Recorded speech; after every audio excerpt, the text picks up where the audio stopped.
Hello बच्चों, आज हम चैप्टर 1 की आखिरी एक्सरसाइज 1.5 बहुत ही जो कि इम्पोर्टेंट और स्ट्रेट फॉरवर्ड है। पिछली क्लासेस में आपने एक्सपोनेंट के बारे में पढ़ा था और वहाँ आपने क्या सीखा था कि a raise to the power m का मतलब क्या है। ये बेस है और ये पावर है। इसका मतलब ये है कि इस बेस ए को कितने बार मल्टीप्लाई किया गया है, एम बार मल्टीप्लाई किया है। जैसे कि 2 रेज टू दी पावर 3 का मतलब क्या है कि 2 को 3 टाइम मल्टीप्लाई किया गया है। तो ये आपने कहाँ पढ़ा था, लास्ट क्लासेस में आपने ये पढ़ा होगा।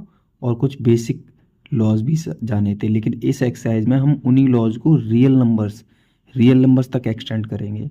इसका मतलब ये है कि बेस ए कोई भी पॉजिटिव रियल नंबर्स हो सकता है, यानी कि जो बेस ए है वो कोई भी पॉजिटिव रियल नंबर्स हो सकता है। और पावर एम जो है वो आपका रेशनल नंबर हो सकता है, यानी कि परमेय संख्या हो सकती है। सबसे ज़रूरी बात यह है, आप जानेंगे कि फ्रैक्शनल एक्सपोनेंट यानी कि a raise to the power p upon q का मतलब क्या है। जब आप a raise to the power 1 upon n लिखेंगे तो इसका मतलब क्या है। इसका मतलब क्या है, nth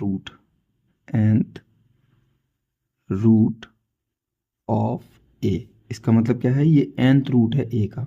या हम इसको ऐसे भी लिख सकते हैं, पावर 1 अपॉन एन को क्या लिख सकते हैं, इस तरीके से।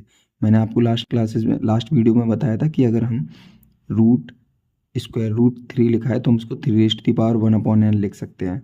ठीक है, तो सेम इसी तरीके से इसको भी लिख सकते हैं। ये nth रूट ऑफ ए है, इसको ऐसे भी दिखा सकते हैं।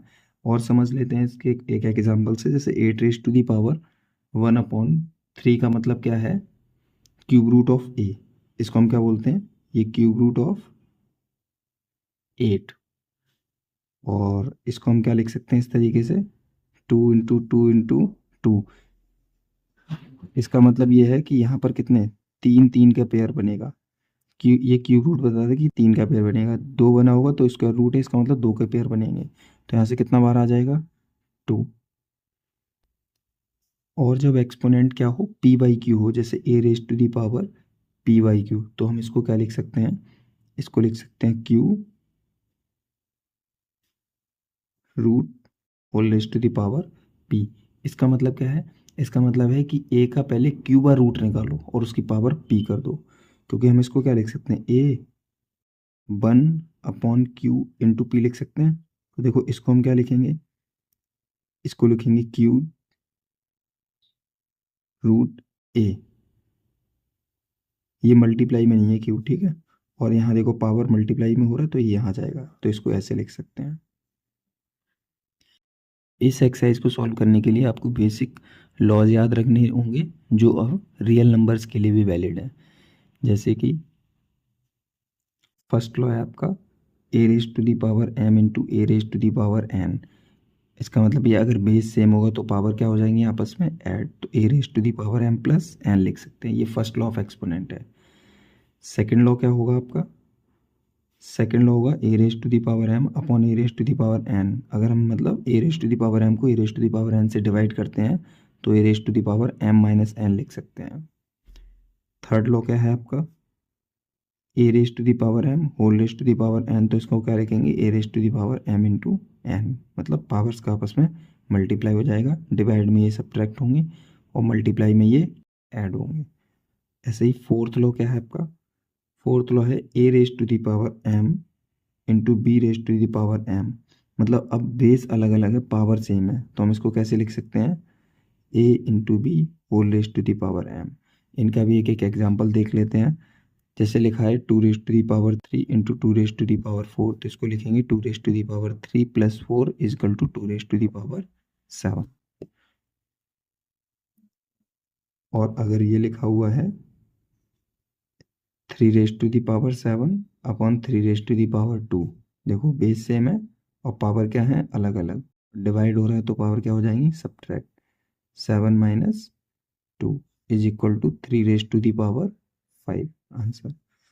ऐसे ही यहाँ पर जैसे कि मैं नंबर ले लेता हूँ 3 whole raise to the power 2 और इसकी भी पावर कितनी है 3, तो आंसर कितना होगा 3 raise to the power 2 into 3, 3 raise to the power 6। अब यहाँ पर देखते हैं कि अगर बेस हमारा अलग अलग है बट पावर सेम है, 2 इंटू 3, यहाँ पर भी पावर 2 और यहाँ पर भी पावर 2 है, तो इसको क्या लिख सकते हैं, 2 into 3 whole raise to the power 2, इसका मतलब 6 रेज टू दी पावर 2। चलिए अब एक्सरसाइज शुरू करते हैं। एक्सरसाइज 1.5 का फर्स्ट क्वेश्चन का फर्स्ट पार्ट ये है 64 whole raise to the power 1/2। इसमें आपको ये ध्यान रखना है कि सबसे पहले आपको ये डिनोमीटर वाला नंबर हटाने की कोशिश करनी है। कैसे हटा सकते हैं इसको, यहाँ आप देखेंगे ये 8 का स्क्वायर है, आप कहेंगे सर 8 का स्क्वायर क्यों लिखा, तो मैं बोल रहा हूँ कि आपको ये डिनोमिनेटर हटाना है। तो आप देखेंगे किस नंबर की पावर हो सकती है, 2, तो आप देखेंगे 8 की पावर 2 होगी और यहाँ होल की पावर कितना होगा, 1/2। अब यहाँ पर देखेंगे आप कौन सा लॉ लगाएंगे, a raise to the power m whole raise to the power n, मतलब पावर का आपस में क्या हो जाता है, मल्टीप्लाई। तो यहाँ पर जैसे ही आप पावर का आपस में मल्टीप्लाई करेंगे तो 2 इंटू 1/2, ये 2 से 2 कैंसिल आउट हो जाएगा और 8 रेज टू दी पावर 1 को हम क्या लिख सकते हैं, 8। आइए अब आते हैं सेकेंड क्वेश्चन पर। सेकेंड क्वेश्चन है आपका 32 whole raise to the power 1/5। ऐसे ही सेम आप आगे देखेंगे, आप ये देखेंगे कि ये डिनोमिनेटर हमें 5 हटाना है, इसका मतलब ये किसकी पावर हो सकती है, 5। ठीक है, तो आप क्या करेंगे, 32 के प्राइम फैक्टराइजेशन कर लीजिए। 32 के जब आप प्राइम फैक्टराइजेशन करेंगे तो ये कितना आ जाएगा आपका, 2 4 जाइए, 2 2 जब 2 बन जा 1 2 3 4 5, इसका मतलब हम 2 रेज टू दी पावर 5 लिख सकते हैं इसको, 2 रेज टू दी पावर 5 और whole raise to the power कितना है, 1/5। यहाँ पर भी आप देखेंगे तो 2 raise to the power 5 into 1/5, 5 से 5 कैंसिल हो जाएगा तो 2 आंसर। क्वेश्चन नंबर फर्स्ट का last part 125 whole raise to the power 1/3। तो आप देखेंगे किसकी पावर 3 लिख सकते हैं आप इसको, 5 रेज टू दी पावर 3 लिख सकते हैं क्या, 5 इंटू 5 इंटू 5 करेंगे तो 5 5 जा 25 और 25 5 जा 125, तो इसको लिखेंगे 5 raise to the power 3 whole raise to the power 1/3, 5 raise to the power 3 into 1/3। Formula लगा दिया ना, 5 raise to the power a raise to the power m whole raise to the power n, तो m into n multiply होगा, तो ये 3 से 3 cancel, 5 answer. Question number second का first part, question number second का फर्स्ट पार्ट क्या है आपका, 9 रेज टू दी पावर 3/2। जैसा कि मैंने अभी लास्ट में आपको बताया था कि डिनोमिनेटर को हमें क्या करना होता है, पहले हटाना होता है। तो आप ये देखेंगे ये 2 कैसे हट सकता है, तो 3 की पावर 2 से हटा सकते हैं हम इसको, 3 raise to the power 2 whole raise to the power 3/2, 3 raise to the power 2 into m into n, फिर से वही प्रॉपर्टी यूज़ कर रहे हैं, 3/2 और 2 से 2 कैंसिल हो जाएगा और 3 रेज टू दी पावर 3 का मतलब कितना होगा, 27। 3 रेज टू दी पावर 3 कितना होगा, 27, क्योंकि 3 इंटू 3 लिख सकते हैं इसको, 3 3 9 3 27, ये आंसर। इसका सेकंड पार्ट देख लेते हैं। सेकंड पार्ट है 32 whole raise to the power 2/5। तो आप देखें अभी हमने लास्ट क्वेश्चन में ही पढ़ा हुआ था कि ये 2 रेज टू दी पावर 5 है, तो हम इसको क्या लिखेंगे, 2 रेज टू दी पावर 5 और whole raise to the power 2/5। फिर प्रॉपर्टी लगा देंगे m इंटू एन, तो 2 raise to the power 5 into 2/5, 5 से 5 कैंसिल आउट हो जाएगा, बचेगा 2 रेज टू दी पावर 2 और ये कितना होता है, 4। पार्ट